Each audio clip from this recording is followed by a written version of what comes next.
जय शिवराय मित्रांनो, इकडं पाठीमागं बघू शकता मी अर्धा एकर कांद्याची लागवड केलेली होती आणि या कांद्याच्या लागवडीपासून ते कांद्याच्या काढणीपर्यंत जवळपास मला 27 ते 30 हजार रुपये खर्च झालेला आहे.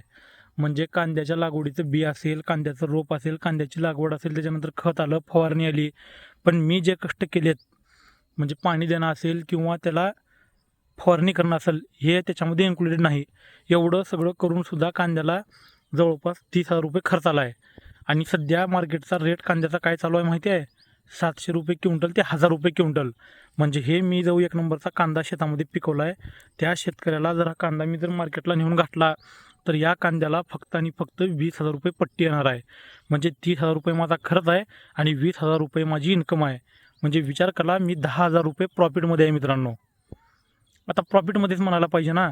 म्हणजे 10,000 लॉसमध्ये जाऊनसुद्धा आम्ही शेतकरी कांदे पिकवतो आणि जर ह्याच कांद्याचा भाव जर थोडा वाढला तर लगेच सर्वसामान्य लोक म्हणतात, नोकरदार लोक म्हणतात की अरे कांद्यानं रडवलं. पण इथं शेतकऱ्याला कांदा रोज रडवतोय. गेली 4 महिने हाताच्या फोडाच्या प्रमाणे मी कांद्याला जपून कांद्याला अशा प्रकारे बनवलं आहे आणि याच कांद्यामध्ये आज मी 10,000 रुपये लॉसमध्ये आहे. मग कांद्याचा भाव ठरवतं कोण आणि कांद्याची मलाई खाऊन जातं कोण, याचा सुद्धा विचार या ठिकाणी तुम्हाला करणं गरजेचं आहे.